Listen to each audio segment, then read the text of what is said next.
It's Friday night, and I'm heading home. Emily, my secretary and right-hand man, and I spent the day making decisions. We were both suffering from brain drain. Things were happening fast.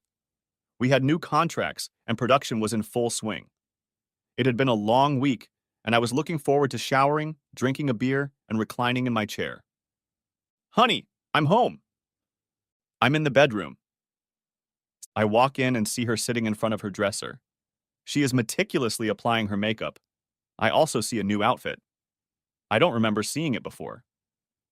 Wow, baby, that's a great outfit. It's new, right? Yes. I bought them especially for tonight. Okay, where are we going? We're not going anywhere. I'm going out to dinner. Oh, I see. Girls' night out? No. I'm going out with this man I met at work. He invited me to dinner. I took a couple steps back, and everything around me went white. It was like someone had turned my brain off. The next thing I know, I'm sitting in my chair with the remote in my hand. Out of the corner of my eye, I see movement and turn my head. Through the fog are bits and pieces of my surroundings. My wife is standing there looking at me. She is dressed for an evening out. A little black dress, 5-inch heels on her feet. I just sit there and stare at her. I don't know how long I'll be. Don't wait up for me.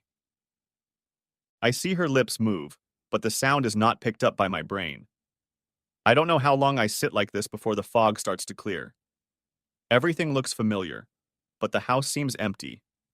And then it hits me. My wife, who I've been with for over 20 years, has just walked out the door to have dinner with some guy. Without any discussion, just walked out. Did she really think I would be okay with that?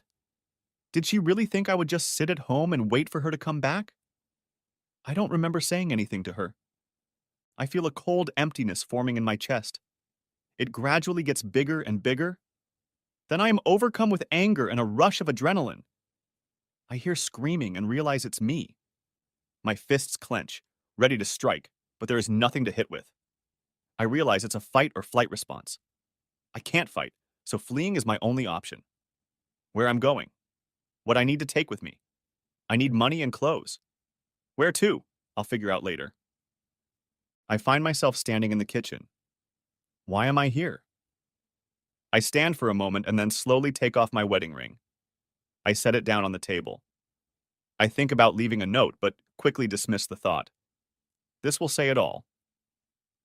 I go to the garage and pull out 2 large suitcases and my Valpak. After packing everything I can think of, I go into the garage and stow it all in my car. I go to my office and gather all my paperwork, my laptop, and my phone charger. I push the garage door opener button and get out. I click it again and drop the remote on the driveway. I won't be needing it again. I pull away, gripping the steering wheel with such force that my knuckles turn white. I reach into my pocket and pull out a money clip. It looks like I had about $50 or $60. I stop at the mini-mart and withdraw the maximum at the ATM. I find a Motel 6 near my office building and check in. As I leave the office, I see Denny's Cafe across the street and realize I haven't eaten since breakfast. I decide to see if I can eat. My stomach is tied in knots, but I have to try. A young blonde woman in a traditional Denny's outfit walks up. Her name tag says, Mona. Hi, what can I get you? Hi, Mona, let's start with a cup of coffee. She comes back with my coffee and I order a patty melt and fries. It tastes like cardboard, but I manage to get most of it down. After another batch of coffee, I pay and leave. I left Mona a $1 tip. I go to my room and turn on the TV. I lie down, resting my head on the armrest. I lay there feeling sorry for myself until I fall asleep. The next morning, I decide to escape for a while and head to our cabin in the mountains. I need some time to think. I call the office and leave a message for Emily, telling her that I'm taking a few days off and that she can call me if something comes up that she can't handle. On the way out of town, I stop by the supermarket. I buy a case of Bud Light and a dozen TV dinners. There's a liquor store nearby, and I buy a bottle of Lord Calvert. Hopefully, this will help defrost the cold spot in my gut. Next chapter. Turning on the main switch, I stow the TV dinners in the fridge. While the DirecTV set-top box boots up, I take all the covers off the furniture. I find the remote and press it. Nothing. I rummage through the junk drawer and find some batteries. Finally, I turn on the TV. I need something to distract me from my cluttered thoughts. I had enough of that on the trip here. I change into my sweatpants and sit down in the chair. CNN is interviewing the police chief about the latest mass shooting. Fox News talking heads are freaking out about the FBI not pressing charges against Hillary over her emails, and MSNBC is interviewing relatives of those killed in the mass shooting. I switch to the movie channels. I walk to the refrigerator and pull out the package and my square bottle. I set them on the coffee table in front of me. 3 sips of hard liquor and a can of beer, and I'm on my way. 3 more and another can of beer, and darkness takes over. The cold spot and the anger goes away. Tina. I told Don not to wait for me, but he just sat there looking at me. I thought, okay, I can handle the silent treatment. Maybe he'll want to talk when I get back. That would be his choice. He won't be silent forever. He'll be hurt, but we'll get through it, and everything will be okay. He will know that he is the love of my life, and I will be the perfect wife for the rest of our lives. I turn and walk out the door. As soon as I pull out of the driveway, I think of Jason. The anticipation of what is about to happen overwhelms me. I park outside the hotel and walk up to the front desk. Jason is standing there smiling from ear to ear. Hi, Tina. You sure look beautiful today. Thanks, Jason. He reaches out and takes my hand and leads me into the restaurant. The host seats us, and the cupbearer appears. He orders champagne. I have to say, Tina, I've been looking forward to this evening. I'm so glad you agreed to meet me. So am I.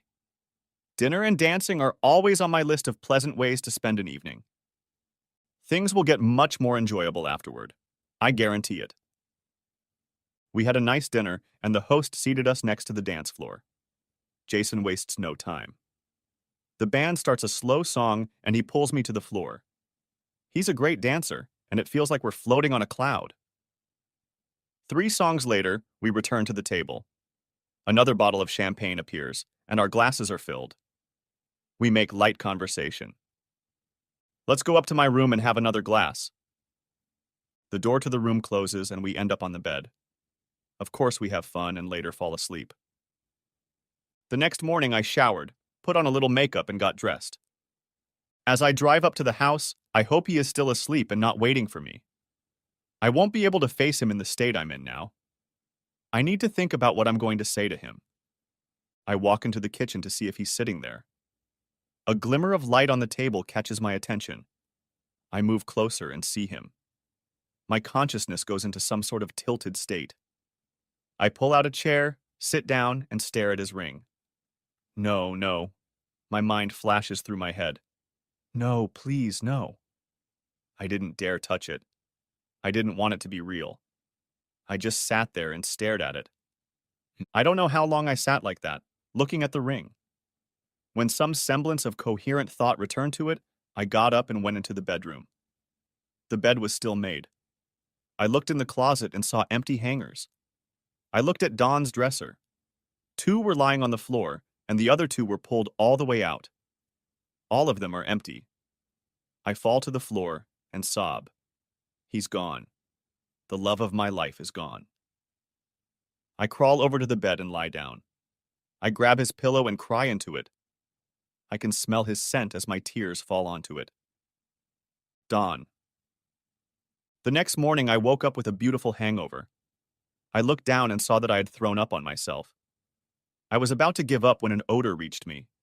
I hurried to the bathroom and got under the shower, clothes and all. I washed most of the vomit down the drain. So much for all my problems. They're still there. I decided to relieve myself. I drank 1 mug of beer to relieve the hangover. I spent the rest of the day sipping beer, watching TV, and feeling sorry for myself. I decided that I had put things off long enough. I needed to move on. Fighting wasn't an option, and neither was running. I couldn't run away from this. I had to face it. Getting drunk wasn't the answer. When I sobered up, the cold spot and the anger were still there. I didn't want to sit idle any longer. I packed my bags and headed back to town. I stopped at a motel and called Emily. Hey, Dawn. How are you doing? I'm a little worried about you. You haven't done anything like this before. Is everything okay? Not really. Tina and I are breaking up. She's found a boyfriend. Oh my God, Dawn. I never would have guessed that. I thought you two had a great marriage. Well, things can change very quickly. I didn't find out until Friday night. I'm wondering if you should be alone at a time like this. If you need me, please let me know. Thank you, Emily. I'm past the self-pity stage. I'm at the Motel 6 on Main Street. I'm going to find a divorce lawyer and start the process. Take as much time as you need. I'll handle everything here until you get back. I'll probably come back tomorrow. You can always call me on my cell phone. It'll be off, but I'll call you back. Goodbye, Dawn. Go easy on yourself. Don't worry, I'll be fine. I decided to call Amy and tell her everything. Hi, how's the best daddy in the world? Not so good, honey. Are you sitting up? Daddy, you're freaking me out. What's going on? I found out Friday night that your mom has a boyfriend. You're scaring me. She wouldn't do anything so stupid. I wish I had. She calmly announced that he'd asked her out to dinner, and the next thing I knew, she was out the door. You're all right. You must be in a lot of pain. I spent a couple days in the cabin. I don't feel sorry for myself anymore. Now it's just anger and resentment. I can't believe she did that to you. I will never speak to her again. It's unforgivable. Okay, stop. Listen to me. This is between your mom and me. She's still your mother, and if you abandon her over this, you'll lose your father too. I will cut you off so fast before you know what's happened. I'll cancel the lease on your car, cancel your credit cards, I won't pay your rent, and your tuition will be your responsibility. You will be on your own. Do you understand me? Dad, that was a terrible thing to do to you. Yes, but she did it to me, not you. You will be her only family after this. You won't take that away from her. You can be angry all you want, but it's nothing more than that. You will not punish her. Do we understand each other? Okay, Dad. I'm just so mad at her that I want to knock some sense into her. I understand. Chill out for a couple days and then call her. I know it'll be hard, but it's the best thing to do. I promise, Dad. You're right. It will be hard, but I'll do it. Thank you, sweetheart. And always remember that I love you and your mom. I love you too. Bye. Bye, Daddy. Next chapter. I contacted an attorney and began divorce proceedings. We discussed proposals and eventually came to a consensus. Tina would get the house, the cabin, and half of our personal savings account. He had me sign receipts disclaiming ownership of both properties. She would get no share in my company. It was a thriving business that was worth much more than both houses. We would both keep our cars, and she would keep her workplace health insurance. I filed the paperwork to pay the attorney fees. I left the filing and serving of the papers up to him. I wanted her to receive the paperwork at home if possible. For some reason, I didn't want to shit in her nest. I just wanted to leave. Tina. I pulled into my driveway and a woman stepped out of a car parked at the curb. Hello, are you Tina Wilson? Yes, what can I do for you? She handed me a manila envelope. You have been served. Have a good day. She turned, walked to her car, and drove away. It wasn't a surprise. I'd been expecting it. Without even opening it, I knew it was divorce papers. I was overcome with guilt, depression, and anger at my stupidity. I went to the kitchen and made my usual coffee. I sat looking at the envelope like a snake ready to strike. Should I hire a lawyer and fight it? Whether I could talk Dawn out of it. Depression took over and I gave up. My stupidity had ruined my marriage and I deserved everything I got. I opened the package and signed without reading anything. I sat with a cup of coffee in front of me and stared at nothing, thinking about how I had ruined my life. If only I hadn't listened to Jen tell us about Jason. She talked with rapt attention about how good she was. I thought about it over and over again, and the more I thought about it, the more I wanted it. My problem was Don, and the fact that I had to either cheat on him or just outright do it. After a week of thinking about it, I decided that I would just do it. Don would forgive me, and we would move on with our lives. I just knew he loved me enough to leave it alone and forgive me. The next morning, I pulled Jen aside. I asked her to invite Jason to have lunch with us so I could get to know him. She knew I was married, but reluctantly agreed. Sure enough, he was handsome and had a great personality. We went to lunch a few times and agreed to meet at the Hilton that Friday. It was the fateful day my marriage fell apart. I sat and went over my failed plan in my head. As I analyzed it, I realized it was so flawed that it would never work. I had to be the stupidest woman on the planet. The first flaw was convincing myself that we would get through this and he would forgive me. The worst flaw was that I didn't think of the worst case scenario.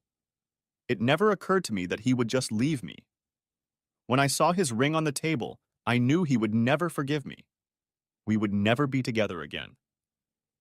I walked slowly to the bedroom, lay down and cried. Don. Over the next few weeks, I had a lot of problems because of the anger, hurt, and sadness I was holding in. I had trouble sleeping, rarely woke up with the morning wood, didn't want to eat, and it was affecting my work. Emily brought this to my attention. Eventually, I gave in to her requests and found a therapist. I started seeing her twice a week. One day, Emily walked into my office with a wide smile on her face. I suspected it was one of her attempts to cheer up the boss a little. Okay, what's with the wide smile? Well, I've been thinking. You're going to be a bachelor in a few months, and there are plenty of single girls around looking for a successful guy like you. You should buy a gym membership and get fit. Yeah, that's just what I need. Out of the frying pan and into the fire. You don't know it yet, but Mother Nature won't let you quit so easily. Your time will come sooner than you expect. You think so, don't you? Yes. I've noticed that some of the single women here have started dressing a little differently than they used to. You'd be a great piece of jewelry. I guess I'll have to publish a memo about the boss being off limits. You know I'm not going to dip my pen in the company ink. Yeah, but we've all got unmarried girlfriends who'd love to get their hands on you. Okay, try to find a gym nearby and sign me up. I'll probably need a trainer too. I agreed, just to stay out of her way. I knew she had my best interests at heart. She walked out the door, shaking her fists. Tina. I definitely wasn't expecting this, but I knew it was coming. The dreaded phone call from Amy. I prayed she wouldn't leave me. I had lost my husband and I was afraid I would lose her too. I had just gotten home from work and then my cell phone beeped. I hesitated, then looked up. Sure enough, it was her. I took a deep breath and pressed the answer button. His voice was full of tension, and we got to talking. She told me that she had promised her father not to abandon or punish me. Mostly, she wanted to know how I was holding up. I assured her that I was doing fine, but I was depressed. I had just made the biggest mistake of my life. Her parting remark told me how she felt. I'm so mad at you for hurting Daddy. How I wish I could have been there to slap you. Goodbye, Mom. She never called me Mom. She always called me Mom. Tears dripped down the phone as I pressed the end call button. For a while, I sat there thanking God that she was still in my life. When we spoke a second time, she started urging me to seek professional help. I realized she was right and agreed to do something about it. I went to my primary care physician, and he put me on antidepressants and recommended a counselor. The antidepressants helped a lot, and I was able to function more or less normally. I was able to work and take care of myself. My health insurance paid for my counseling, and I saw a counselor 3 times a week. She was careful not to make me think I was stupid. She talked about it in softer terms, calling it a mistake. It was a mistake, all right. The biggest one of my life. Dawn. Now that the divorce was finalized, I decided to rent an apartment. I found one a few blocks from my business and signed a month-to-month lease. They wanted to sign a lease, but I threatened to leave and they agreed. I went shopping and bought all the essentials for bachelorhood. I didn't buy top ramen or Campbell's soup. That was enough for me in college. I stocked up on the occasional sandwich, bowl of cereal, and some other liquid. I mostly ate out of the house. Between counseling, working out at the gym, and work, I stayed pretty busy. A few evenings later, I was sitting around watching TV and playing on the computer. I spent quite a bit of time on a poker site I found, playing for play money. I found that I could multitask while playing poker and watching TV. A rumor got around the gym that I was getting a divorce and a few ladies started flirting. I didn't encourage them because I didn't want to hurt anyone's feelings. I never took them up on their offers. I just wasn't ready yet. A not so surprising thing was happening at work. Every few days, a phone number would show up on my desk with a little note. I didn't know who they were coming from, the coworkers or their girlfriends. I would just send them to the trash can. I think Emily was behind most of them, but it was the old-fashioned. Don't ask, don't tell. I noticed one thing that Emily brought to my attention. Some of the ladies at work wore shorter skirts, and I saw a lot more cleavage. I was being looked at with wide smiles. It was good for my ego, but I stayed away from my female coworkers. Tina. The time after signing the divorce papers went better than I expected, until I started my period. To put it mildly, I panicked. Just when I thought I could get my life together, it happened. Grasping at straws, I hoped that the delay was because of everything that had happened. I decided to wait until I was due again. The next due date came, but nothing happened.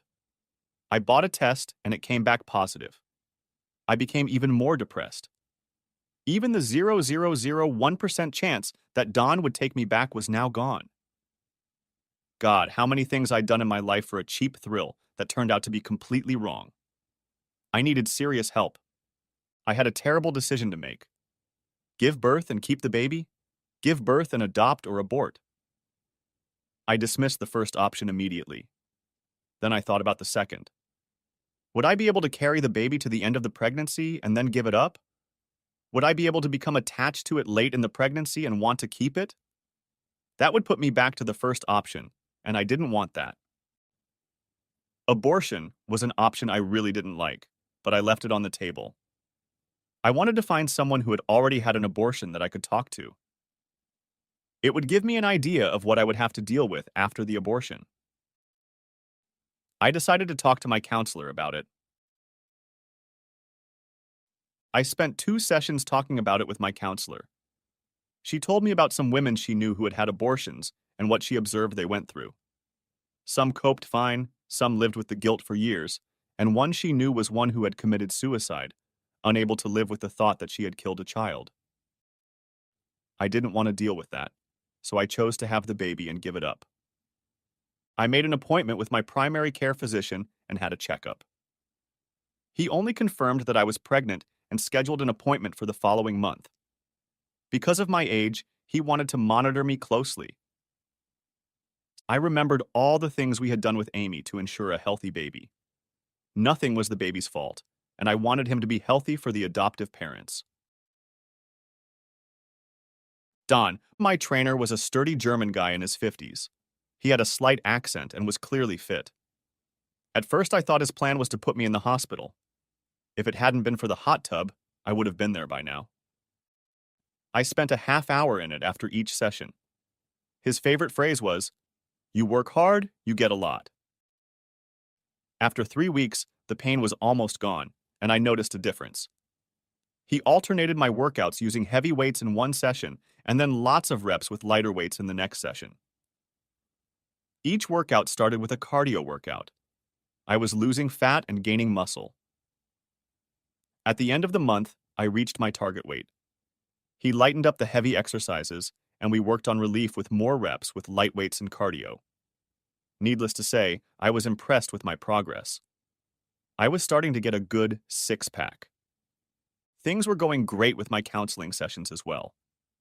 The gym classes really helped me with my mental health. I started to feel human again. Anger, resentment, and sadness were quickly fading away. After 6 weeks of working out, Adolf left me with a routine to keep me in shape. I set up a schedule of exercising in the evenings twice a week. When I started working out in the evenings, another group came to me. They were mostly people like me who had jobs to take care of. Another nice thing is that I started to notice that some of the women looked better. I mentioned this to my counselor and she just smiled. She reduced my schedule to once a week. I suspected she would soon release me. I got a call from Amy. Hi, Daddy. Hi, honey. How are you doing?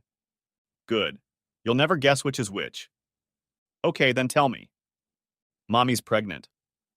Jesus, she is? Yes, she told me this morning.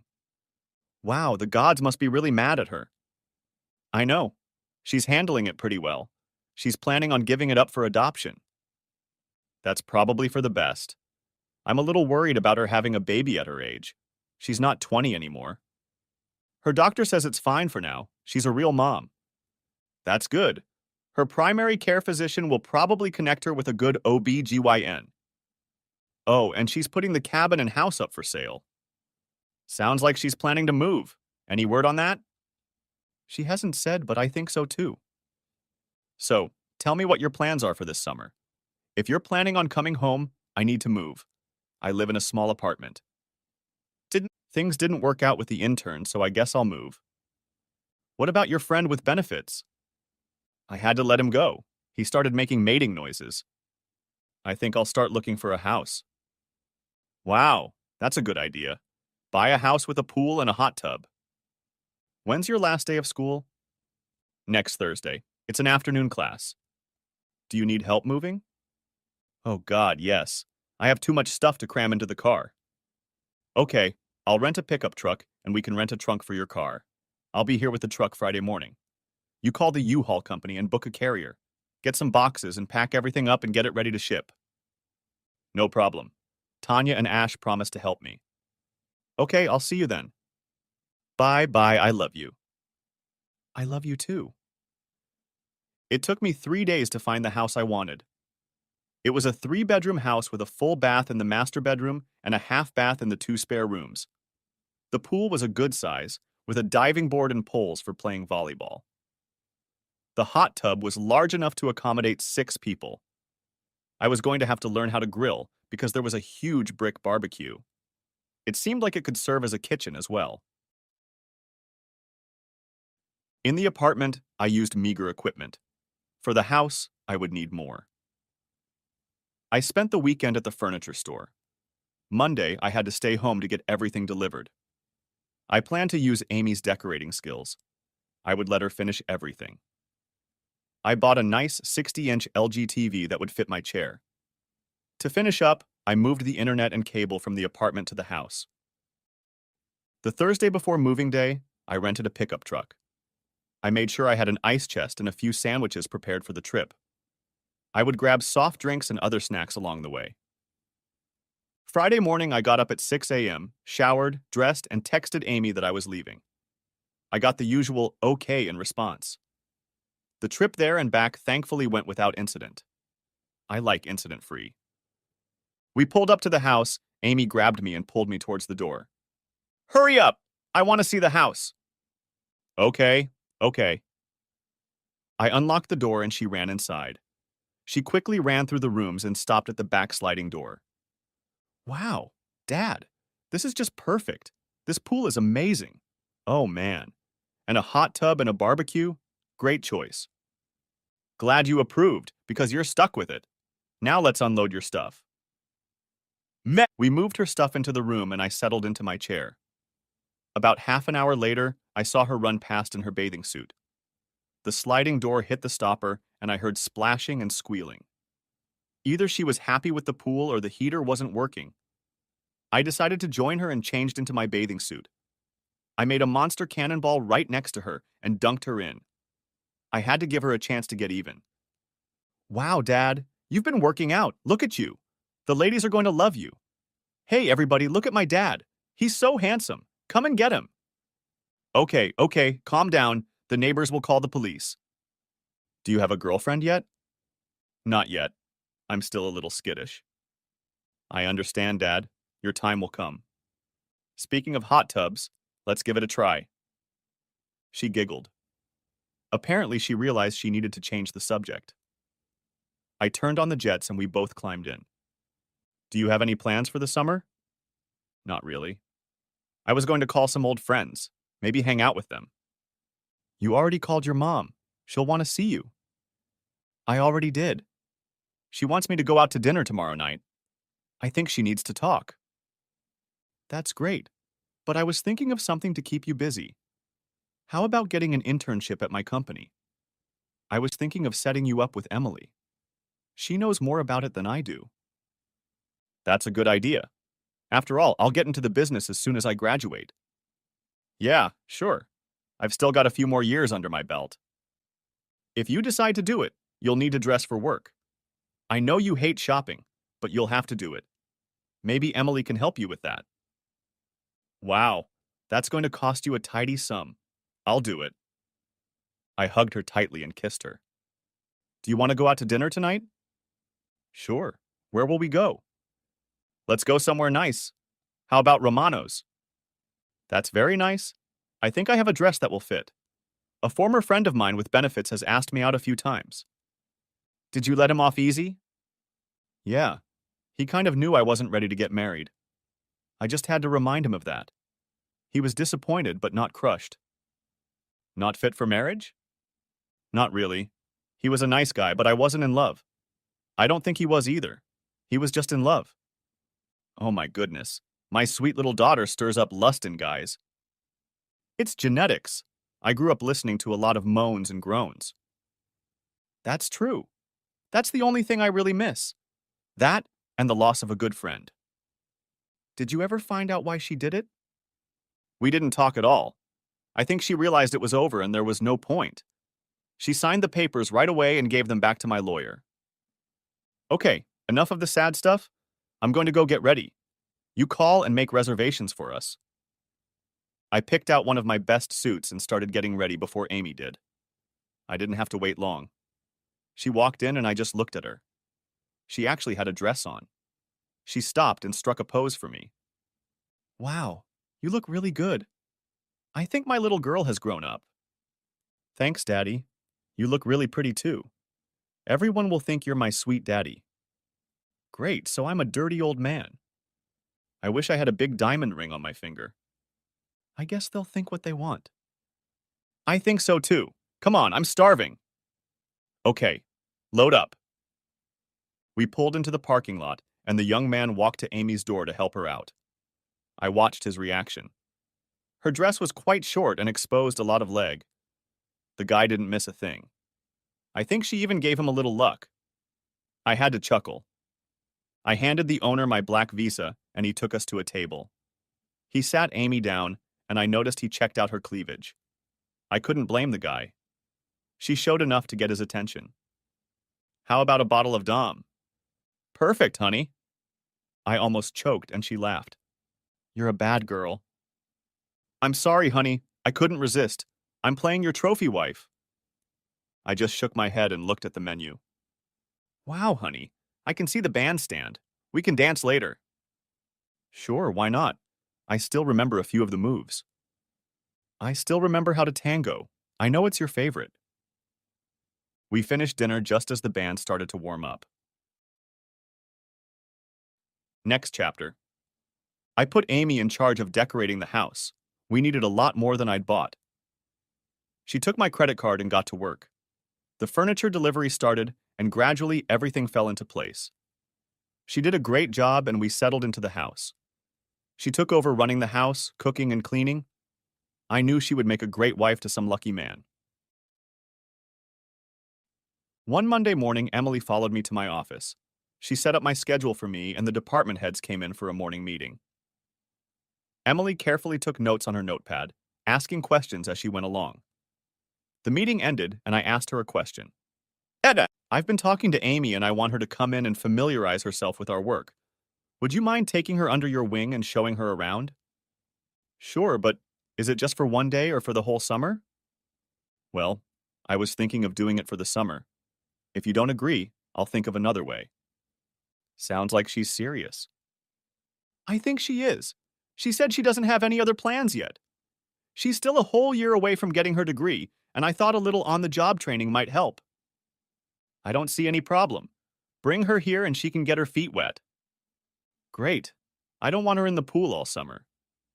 Don't worry, I'll keep her busy. First things first, I want you to take her shopping. She doesn't have any business clothes, but I don't want her dressed so that all the guys here are hitting on her. Ha! Then I'll dress her in a burqa.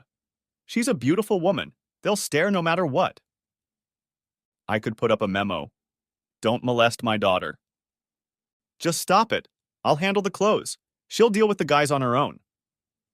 Okay, she's in your capable hands. I'll call her. We can start tonight. You're in charge until I get back. I handed her the company credit card. Let the accounting department handle it. She walked out the door waving her fist. Yes, shopping. I got home in the evening, and as soon as I walked in the door, the smell of food wafted over me. Hi, honey, I'm home.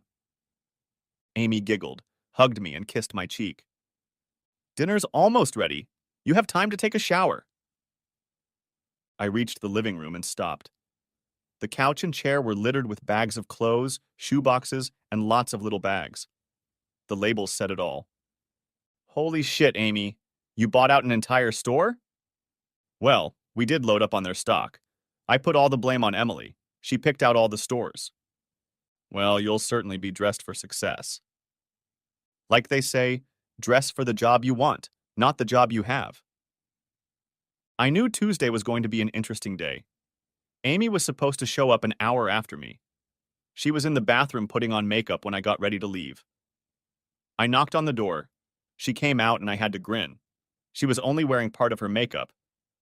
I'm off to the salt mines. I'll see you there. Okay, I'll see you in an hour. I'm all excited for today. It's my first day and everything has to be perfect. Just relax. Everything's going to be fine. I kissed her on the cheek and left. Emily and I met up and discussed my schedule for the day. I looked at my watch and saw that it was already 10 to 8. I stood in the doorway of my office and waited for Amy to show up. At 5, she walked in. She looked me in the eye but quickly averted her gaze and found Emily. All eyes were fixed on her. She was dressed as the quintessential businesswoman. She and Emily had expertly chosen her closet. The other women sat a little straighter and touched their hair to make sure it was perfect. Before the situation got out of hand, Emily walked her around the room and introduced her as the new intern. The tension returned to normal. I had to chuckle. No one knew she was my daughter. I wanted it to stay that way for as long as possible. I went back to my office and pounced on the inevitable pile of papers. Next chapter. On Friday, I called Emily into my office. Okay, get in here. How's she doing? No whitewashing. Pretty good for a third-year business student. She's absorbing everything like a sponge and asking good questions. I'm impressed. Excuse me while I make my dad proud. Emily walked out, giggling to herself. I pulled up the file with the specs for the wind machine company we had just acquired. They wanted us to build the drive mechanisms for their giant machines. Emily called me over the intercom. Janet is here, Dawn. Okay, send her over. Janet is in sales for a company that supplies us with metal billets.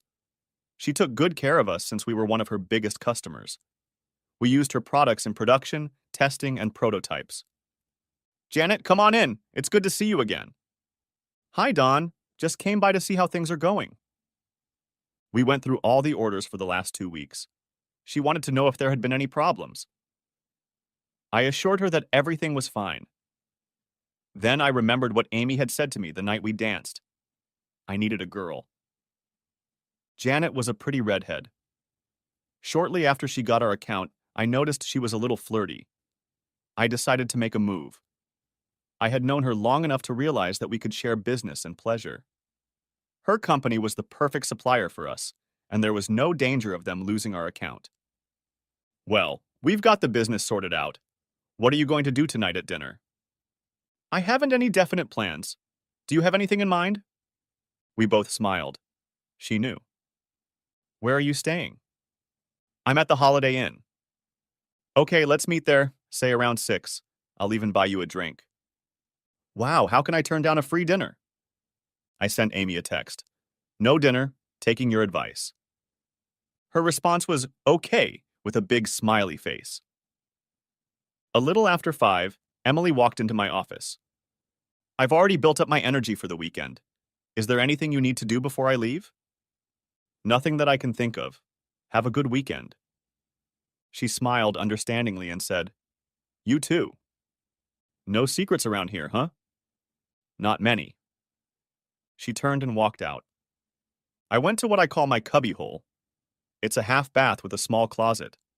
I keep spare clothes in there, just for times like this. I took a quick shower, shaved, and got dressed. I thought about rubbing one on, but decided to save it for Janet. If I didn't get laid tonight, it would be my own fault. I suspected she knew from the grapevine that I was getting a divorce. At the last minute, I checked my desk and headed out. I got to the Hilton 15 minutes before 6. I took a seat at the bar, ordered a square bottle of rocks, and waited. I saw her walk in and my eyes got big. She was wearing a lime green halter top. The skirt was short, flared, reaching to about mid-thigh.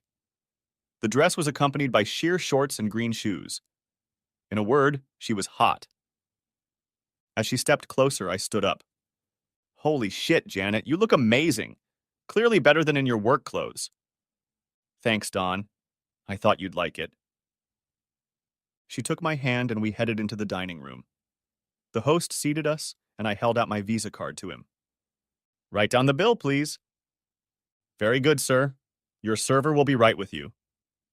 Thank you. Well, Dawn, everything is already known about you. Word? Yes. Word is you're getting a divorce and working out at the gym. Is that all? There's more, but I can give away my source. Huh.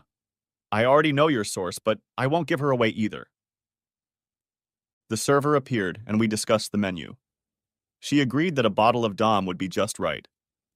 We placed our order, and the cupbearer poured our drinks. I raised my glass and said, I've heard that champagne makes women's clothes fall off. Is that true? Would you like to know a little secret? Sure, tell me.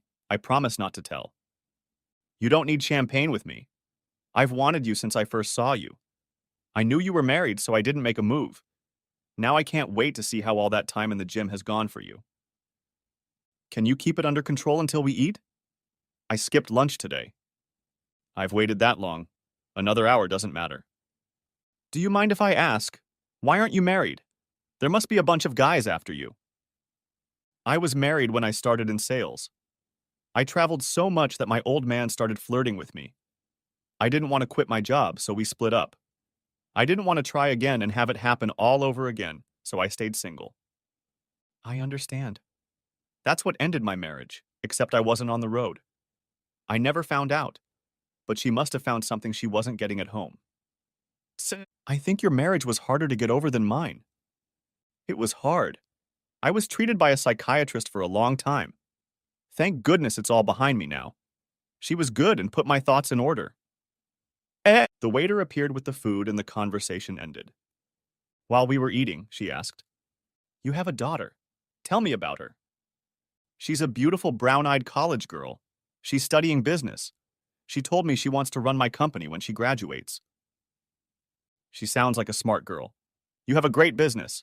You're my biggest client. She's smart. It's a secret, but she's working as an intern this summer. Emily is taking her under her wing. We finished dinner and I asked, Should we order another bottle of Dom? Let's send her to my room. Yes, let's go. I ordered another bottle and signed the bill. She took my hand and we headed for the elevator. As soon as the door closed, we got down to it. Next chapter.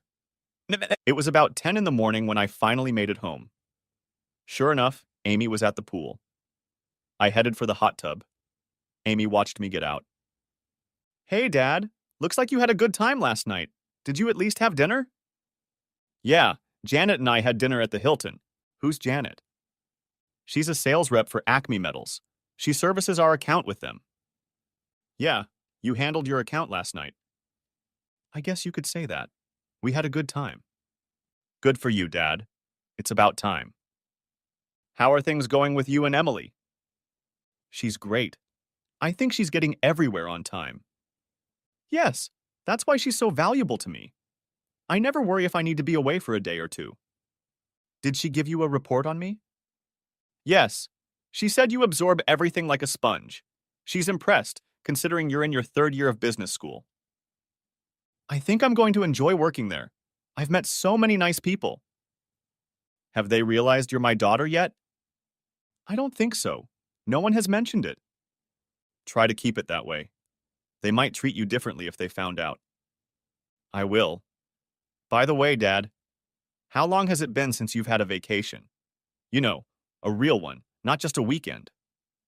Probably a couple years, why do you ask? I think you should take one, maybe for 2 weeks, to lay in the sun and drink pina colada. You think so, don't you? Where would I go? Maybe the Bahamas, Cancun, Aruba, or Hawaii? Sounds like fun. I'll think about it. Are you planning to come with me? No. I just started a new job and I don't have a vacation yet. You poor thing. Working and slaving away. Yes, you poor thing. I'm going to take a nap. I'll see you later.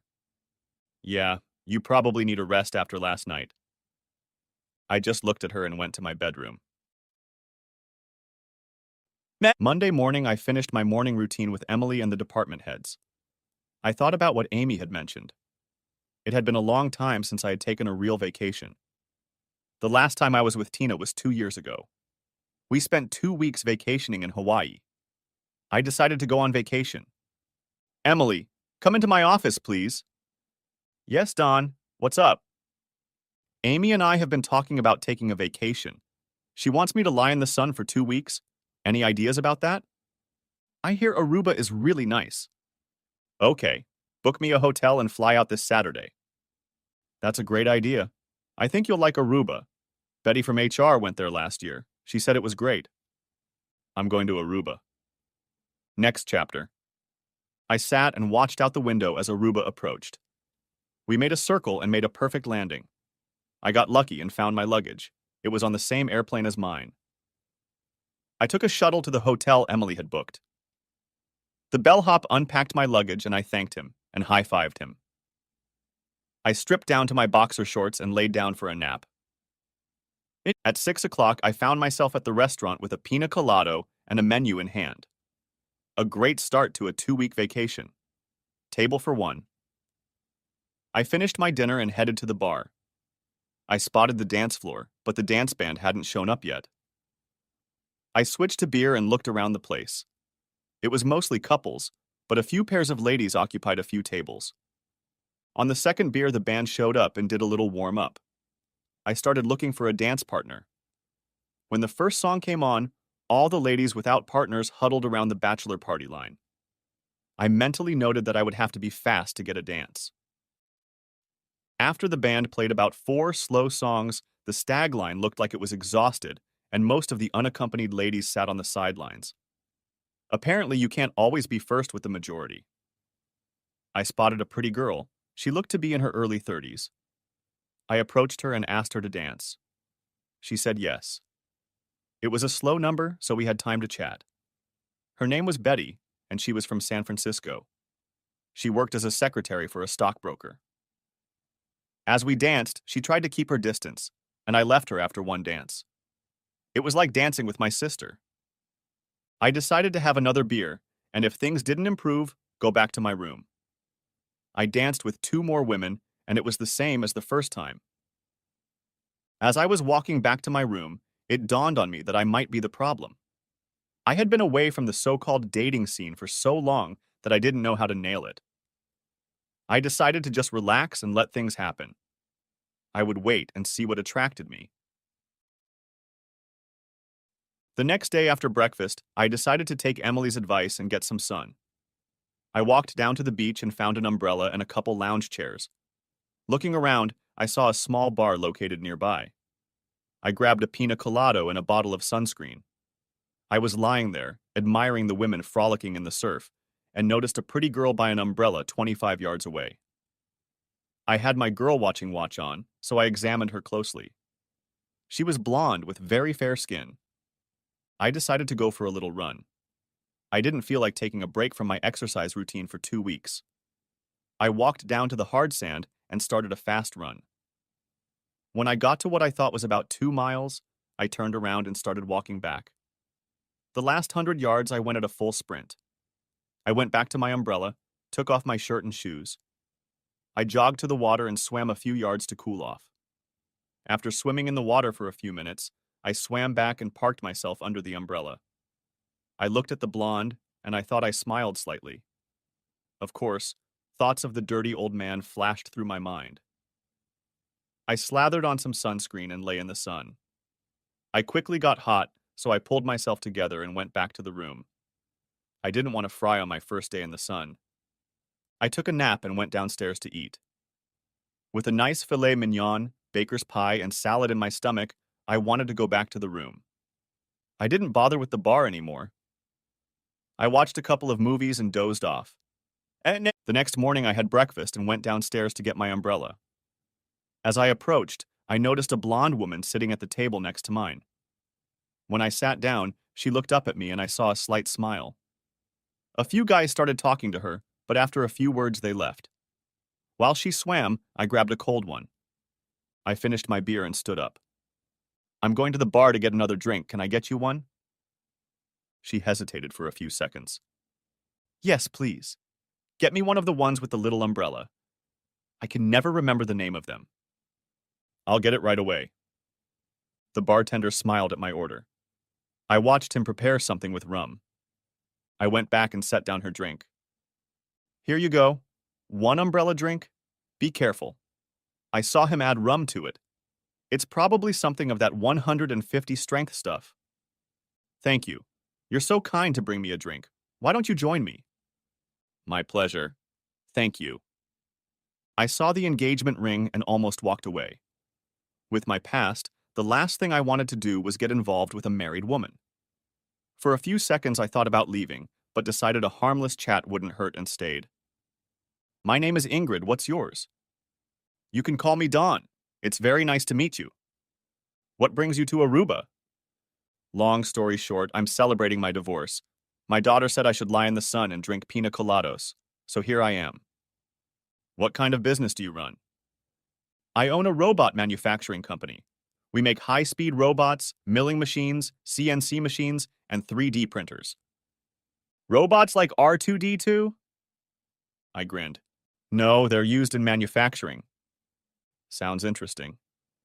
Tell me what brings you here. I see a wedding ring, but I don't see a husband. We're vacationing separately. He's in Italy for 2 weeks. We live in Minnesota, and I like to come here because of the warm climate. I was quickly interested. Separate vacations. That sounds interesting. Do you do that often? Usually once a year. Sven goes to Italy. He likes chubby women with hairy legs. I don't know if I can take it. I got divorced because of an unfaithful wife. I guess I'm just a regular old-fashioned guy. One woman at a time. It's not for everyone, I'm sure. What about you? What kind of men do you like? I don't know you well enough to tell you that. Maybe later I will. Did you mention your daughter? Yes, it was definitely a change of subject. We weren't going to go there yet. My daughter, Amy. She's in college right now, just finished her junior year. 1 more year to go. What's she studying? She's studying business. She says she wants to run my company when she graduates from college. To continue the family business, huh? That's her plan. What do you and your husband do? He's an investment broker. He likes to play with other people's money. And you? Do you work? No, I just spent his money. I had to laugh. I've been thinking. Maybe we could meet for dinner and dance a little tonight. I've been told I'm a pretty good dancer. I like that idea. How about 7? Great. Okay, I'll see you then. I feel myself starting to doze off. This tropical sun is pulling all the fire out of me. Thanks for the drink. I'll see you at 7. I showed up at the restaurant about 15 minutes early. I slipped the owner a 20 and told him I was going to meet the most beautiful blonde on the planet, and that after we ate, we wanted a table near the dance floor. He smiled, and my 20 disappeared. When she walked in, a lot of the conversation stopped and looks went out for her. Several guys received hard elbow blows to the ribs from their wives. I stood up and she put her arms around me. The owner pulled out a chair and sat her down. I slipped him my credit card and managed to get to my chair without falling over. I looked at her and all I could say was, "Wow." She giggled. "You look ravishing today." "Thanks, Don. That's always nice to hear." The cub bearer came over and I ordered a bottle of Dom. "Oh my champagne, excellent choice." We discussed the menu and settled on prime rib for both of us. I wasn't sure, but figured champagne went well with any meal. We sipped and chatted until our food arrived. As we ate, the conversation lengthened. We finished and I signaled to the host. He took us to a table and removed the reserved sign. I ordered another bottle of Dom. While we waited for the champagne, I asked Ingrid if she liked a tango. She only smiled. When the cub bearer brought our bottle, I handed him a 20 and told him to give it to the group leader and ask for a tango. We took a sip each, and I pulled her to the floor. I had always considered myself a pretty good dancer. I wondered how good Ingrid was. I soon found out. The first dance was slow and she moved into my arms. "Now will you answer my question?" "Which one?" "I asked you what kind of man you like for a change." "Oh yes, I remember." "I like a man with dark hair, a little gray in his sideburns, and a strong jaw. He has to be tall enough for me to wear my 5-inch heels." The orchestra began to dance the tango I had requested. We moved back and forth, picking up the rhythm. I was putting my best foot forward, and she didn't miss a step. The song ended, and I led her back to the table. "I don't want to waste any more of my vacation. Let's go to my room." The doors closed, and we were alone. The next morning, we decided to take an excursion. There, we were informed that the tour shuttle leaves every hour. We signed up. It turned out that we couldn't tour the entire island. Almost everything was on the southwest side, so we went up and back down. All in all, an hour was wasted. Back at the counter, we asked what tourist activities they offered. We opted for a snorkeling expedition.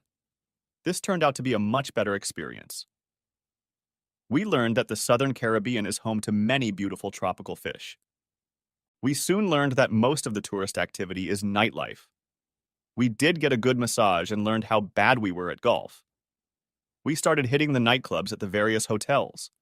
They say time flies fast when you're having fun. And they were right. The next morning, I went with her to the airport. We checked her luggage and found a Starbucks with small tables.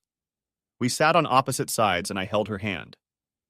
We had a little time until she had to go through security. "You know, in another time and on another planet, I think we could have made a great couple." I had to keep pinching myself, reminding myself that all we could be is friends with benefits. "I know. I was thinking the same thing, but I have a husband and friends to get back to, and you have a business to run and a daughter to finish college." We chatted some more, and then she looked at her watch and smiled at me. "I should get going." "Okay, let's not make this a tearful long goodbye. One last thing. Can I take a picture of you? Just as a memento of a wonderful vacation." She giggled. "Okay, just one." I opened my phone and took a full-length picture of her. "Thank you. I'm happy now. You have my number. If you're ever in the area, give me a call and we can at least have lunch." "Who knows? I get out to the coast every now and then." "Goodbye, Ingrid. I had a wonderful time. You're an amazing woman and you're very lucky to have a husband." "Goodbye, Don. Good luck to you in the future. Remember, there is one out there that is meant just for you. Don't stop looking." Another quick kiss, and I turned and walked away. It was the hardest thing I'd ever done in my life. A few tears ran down my cheeks as I walked back to catch a cab. On the way to the hotel, I thought about how there was no reason for me to stay here anymore. I knew I wouldn't find a woman who could compare to Ingrid in the remaining 2 days. I decided to leave the next morning. Next chapter. We landed in Dallas, and I boarded a flight to Los Angeles. When I got to LA, I had about an hour to wait for the Southwest flight to San Diego, so I called Emily to meet me when I arrived. I didn't want to call Amy and reveal her secret. Emily started questioning me about what had happened. I told her that I had to hurry to get through security, and I would give her all the details when she picked me up. There was a long line at security, but I made it to my flight. Emily met me at the airport, and of course she had 1,000 questions. She tried to ask them all while we waited for my luggage. Of course, my luggage ended up getting lost. On the way home, I briefly told her about my trip. She wouldn't leave my side until I told her I slept with her. Then she got excited. The business fell apart while I was gone? Ha ha. You should get away more often. We got 3 new clients. They want to reconfigure their production lines. The engineers are already there, getting all the specs ready. Great. You know I trust you a lot. They have a printer that does in-house. They finally got the cement mix right. The contractor is testing it now. He likes it a lot so far. It cuts construction time in half. I knew I could count on you. Sometimes I think you know more about this business than I do. We pulled up to my house and I got out of the car with my bag. Maybe I'll come by tomorrow. We'll see how bad the jet lag is. Okay, goodbye, Don. I'm really glad you had a good time. I went into the kitchen and put the coffee maker on. I really needed a nice cup of good homemade brew. I felt human again. There was nothing better than coming home. With a full thermos mug, I sat down at my desk at work. I started my computer and opened my inbox. I spent the next hour deleting and replying to important emails. I closed the email page and leaned back in my chair. Ingrid popped into my mind. My heart beat faster as I remembered the wonderful time I had spent with her. I opened the picture I had on my phone and just stared at it. Thoughts were running through my mind. If only this, and if only that. She really made an impression on me, but it just wasn't meant to be. I went into the living room and turned on the TV. Poking around on the internet, I found a rerun of the game I wanted to watch. I pulled the lever of my chair and leaned back. I sat and went over every minute I had spent with Ingrid. Memories of leaving her at the airport came flooding back to me. I knew I had to let her go. I'd never see her again, except in my mind. I must have dozed off because I woke up in surprise when I heard the garage door open. Amy was home. I got up just as she entered the room. Dad, you're home. You're home. Hi, honey. I just got here a little while ago. She jumped into my lap, hugged me, and kissed me. Let me get changed and you can tell me about your vacation. I want to know all the details. Okay, I'll pour you some coffee. It's only an hour away. Okay, I'll be right back. I poured her coffee and leaned back in my chair. I knew what she wanted to know. It would probably be her second or third question. She returned, dressed in her usual t-shirt and shorts. Okay, tell me everything. Why don't you just ask questions and I'll do my best to answer them? Okay, did you stay in a nice hotel? It was very nice. It was the Marriott Aruba. Emily picked it out. I think it was 5-star. Did you meet anyone special? Yes, I met someone special. What's her name? Her name is Ingrid. She's from somewhere in Minnesota. She was beautiful. I bet she was blonde. Probably Norwegian. I think so. Her husband's name was Sven. Married? You got involved with a married woman? It's not what you think. She's married, but they're vacationing separately. Oh my. Swinger, huh? I don't know about that. I didn't ask and she didn't tell me. I think it was more of an annual thing. She said he liked the chubby, hairy legs of Italians. Ooh, hairy legs. So gross. You. Yeah, I agree. Maybe hairy pits too. Someone like that would be the complete opposite of Ingrid. I'd like to meet her, but it'll probably never happen. I doubt that either. She seemed happily married. Do you have a picture of her? I opened my phone and held it out to her. Here it is. Wow, Dad, she's really beautiful. You're really lucky. She fiddled with the picture, examining it.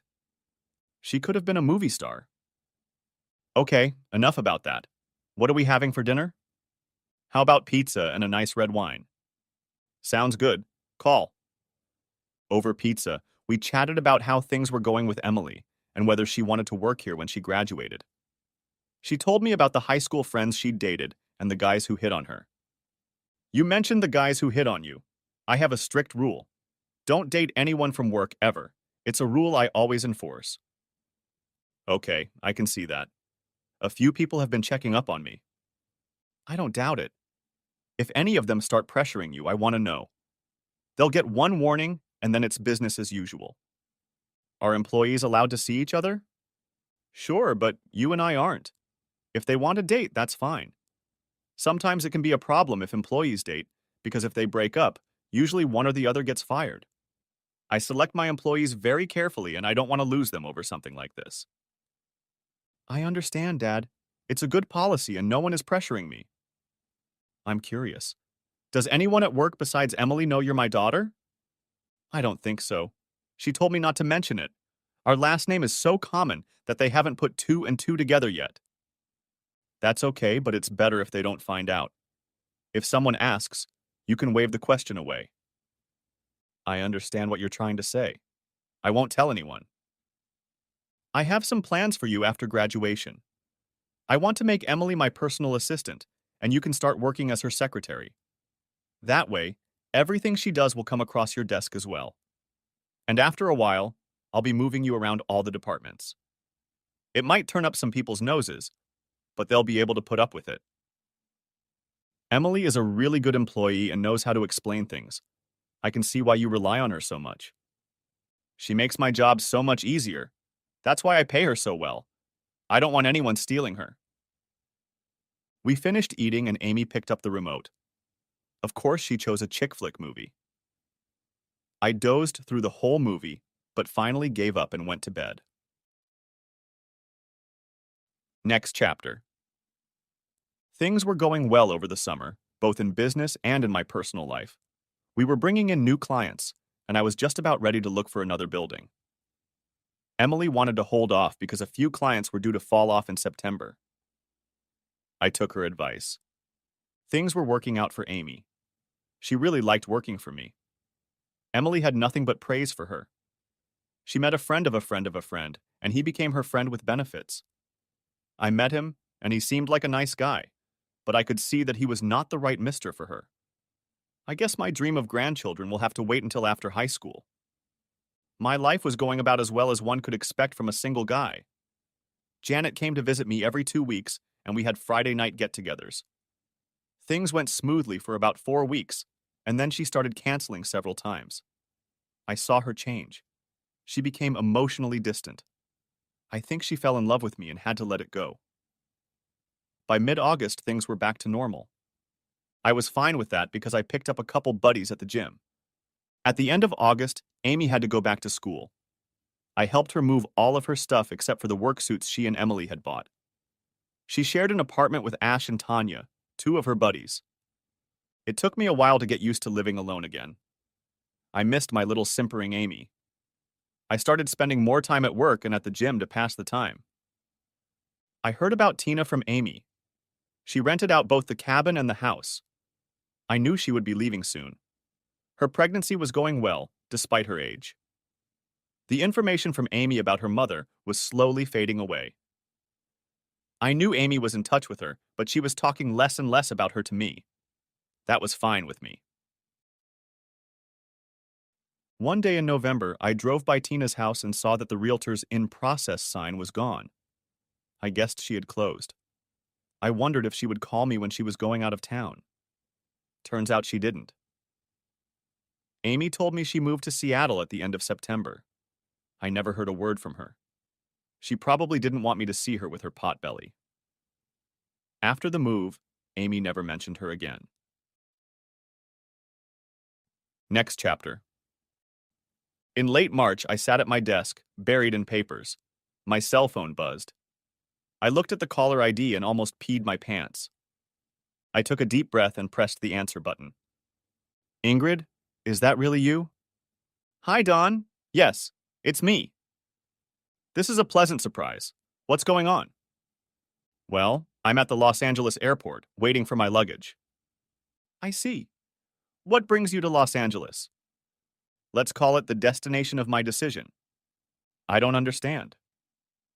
This is where I have to make my decision. I'm calling you to see if you're involved with someone. If so, I'm going to Hawaii. If not, then I'd like to come to you. Uh, I think I understand. Why don't you put Hawaii on hold, go down to the Southwest Airlines terminal and get your ticket? I'll be waiting for you and meet you at the airport. Okay, as soon as I get my luggage. I'm really looking forward to seeing you. I can't believe this is happening. I didn't expect to ever hear from you again. Me neither, and we have a lot to talk about. Yes, we have a lot to talk about. Now hurry up and get on the plane. I'll be waiting for you. Bye, Dawn. Bye, Ingrid. I pressed the end call button and let out a battle whoop. Emily ran into my office. Dawn, there's nothing wrong with you. What was that? You're not going to believe this. Do you remember that girl I met in Aruba? I think I do. Her name was Ingrid? Yes, and she's on her way to San Diego right now. She just called me. Things are getting interesting around her. I guess we won't see each other for a few days. Right. I let you know. We haven't talked much on the phone. As soon as I find out, you'll know. From the look of you, you might as well head home. You'll be of no use for the rest of the day. All right, please call Southwest Airlines and book Ingrid Jorgensen on a flight from Los Angeles to here. Okay, now get out of here. I'll take care of the paperwork on your desk. I grabbed my coat and hurried toward the exit. Of course, I started thinking about all the possibilities involving Ingrid. Everything was swirling around in my head. I managed to get home without killing anyone. Emily texted me the flight number and arrival time. I swept through the house, packing up my things, and started the vacuum cleaner. All the dirty dishes went into the dishwasher. I checked the hot tub to make sure the water was hot. Dirty clothes went into the washer, and I put clean linens on the bed. I changed into my casual clothes and left the house. On the way out, I hit a traffic jam near exit 125. I thought to hell with it, drove on the side of the road and took that exit. When I got onto Interstate 94, I was struggling to keep my speed up, so I took a few deep breaths to calm down. I got to the airport and parked at the curb. A security guard came up and made me move into the parking lot. As I drove to the parking lot, I wondered if his parents were married. I found her standing by the baggage carousel. I walked up behind her. Hey, baby girl, want some candy? She turned around and hugged me tightly. She didn't say anything, just snuggled tiredly against me. Of course, I was helping. She looked up at me and I saw tears in her eyes. I kissed her and gave her another hug. I was panting so hard I couldn't say anything. I couldn't believe how good she felt in my arms. All the memories of our time in Aruba were surfacing and bubbling up in my head. My eyes glazed over, as did hers. Finally, we untangled ourselves and waited for her luggage. Ingrid, you have no idea how happy I am to see you. I know, Dawn. I feel the same way. I have a lot to tell you. She blotted her eyes with a tissue. Then she smiled and blotted mine. Wait until we get in the car. You do the talking and I'll drive. She clutched lethally at my arm, and we headed to my car.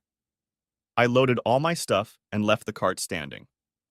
I drove out of the airport, and she began her story. Okay, here's the thing. I went home and visited the doctor. It was one of our rules before we started vacationing separately. Sven called and said he wanted to stay another week. My antenna immediately went up. I knew something bad was going on. He didn't say why he was staying. He just said he'd explain everything when he got home. 5 days later, he came home and said he wanted a divorce. He had met someone and fell in love. By then, I wasn't surprised anymore. It was just as I thought it would be, and I had a little time to prepare myself so the shock wasn't as bad. But even knowing it was going to happen, it still hurt. He told me that he brought her with him, and she would be staying at the hotel until we got things settled. We settled the details and his lawyer filed papers with the court. He moved into the hotel with his woman, and I stayed in the apartment until it was over. When it was over, he admitted that he had been flying here 3 or 4 times a year for the last 2 years. I had no indication that he was cheating on our agreement. He bought out my share of the condominium, and I moved into a small apartment to plan my future. The first thing I thought of was you, but I had to wait a while before I got over him. I didn't want to take on some of my misery and possibly bring it down on you. When I was sure I was ready, I flew to Los Angeles and called you. I don't mean to pry, but financially you've been doing okay? Actually, things were better than okay. You see, Sven had an amazing ability to pick out good investments. He was like a psychic. He'd leave his personal laptop at home, so I'd get a little peek at what he was doing. At first, I just invested small amounts through another broker. As time went on, I invested larger and larger amounts. When the amount reached $100,000, I realized that I would be paying a lot of taxes on the profits. I went online and created an offshore corporation. I transferred my entire portfolio there. A few of my investments didn't work out, but on average I was doing well. When we divorced, my fortune was $1.2 million. Sven didn't know about my trades. It was my fun little secret that I kept from him. Turns out he was worth a lot more than that, and his money was offshore too. We sorted out the assets we had in the States like a court would. Our offshore stuff we put into one pile and divided it up. I ended up with a little over $3 million. So all in all, I did pretty good.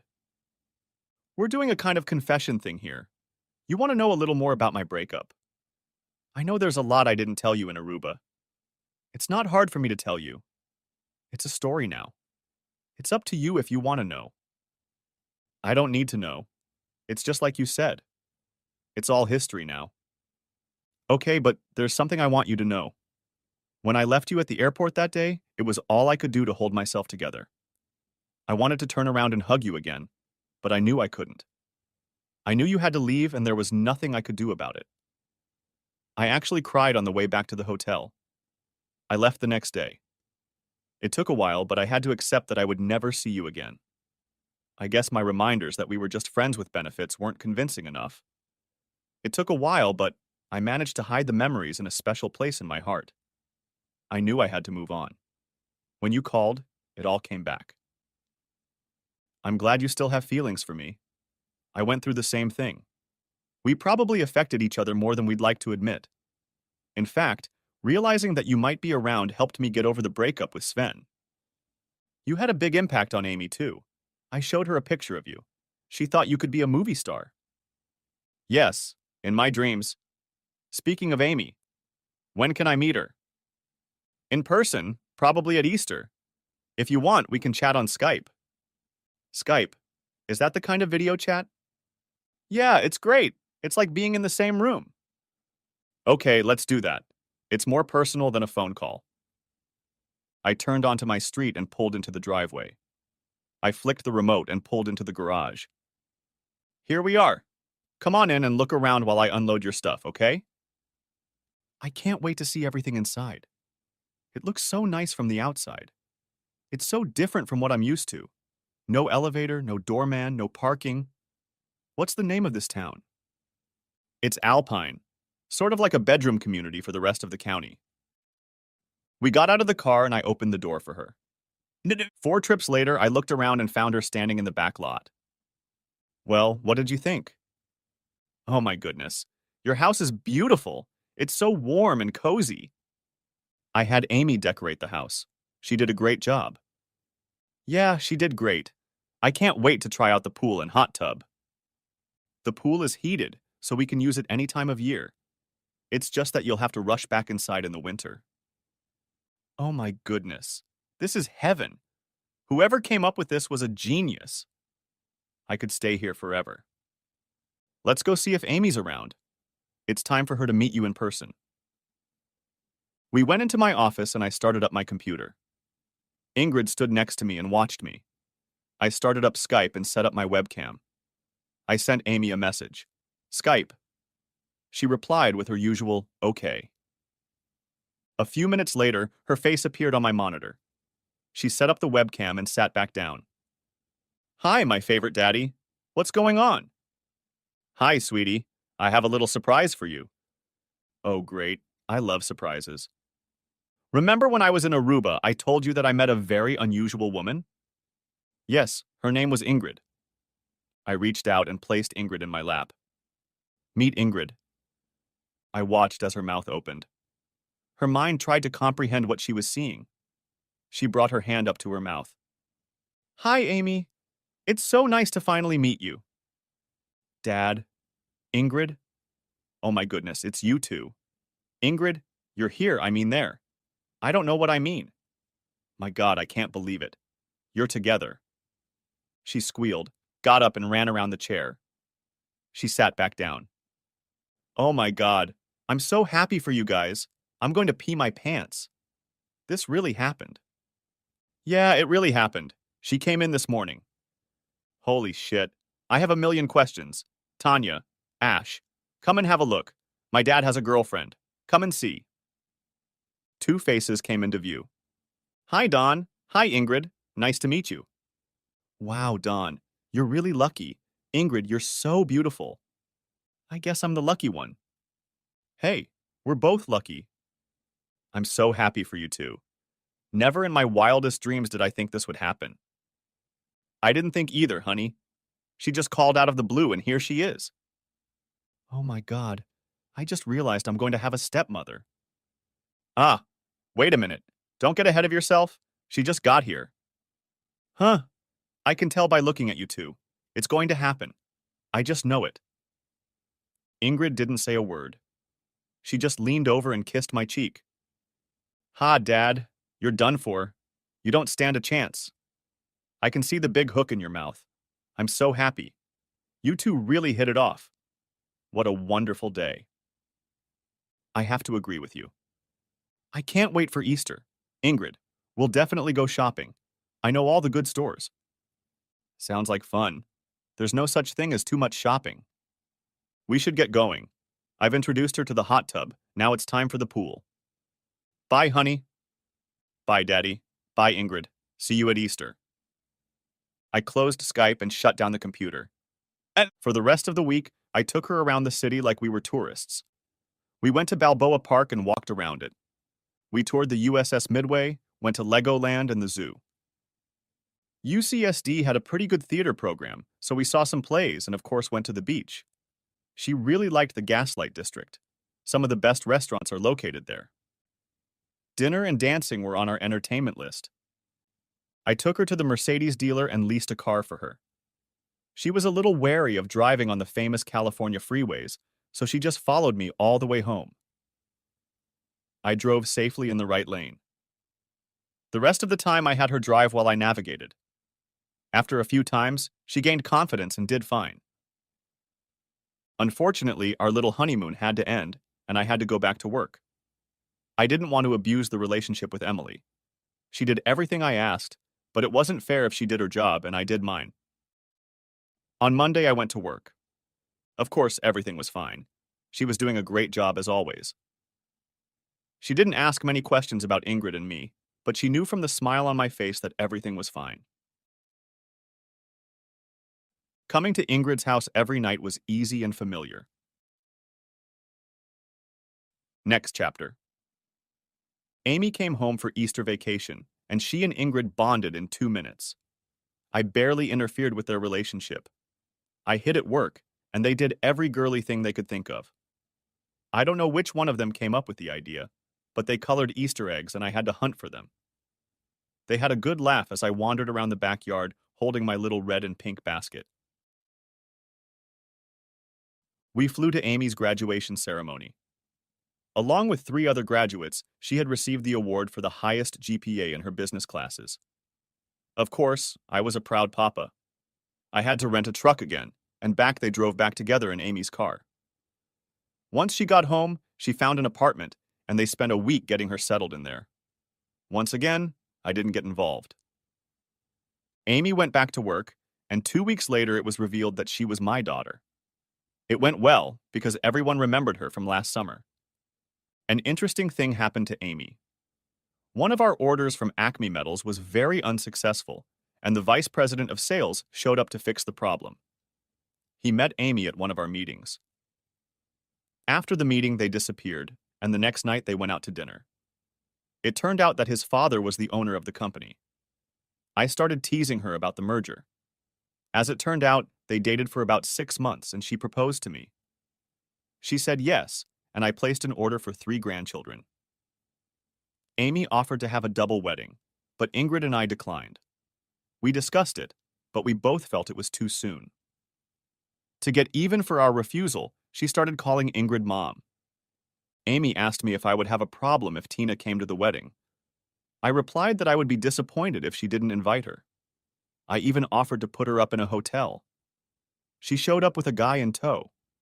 I didn't see wedding rings on either of them. If Tina was having a hard time being around Ingrid and me, it didn't show. Just before the wedding, Tina introduced him to me. I shook his hand and we chatted for a while. In one form or another, he worked in the medical supplies industry.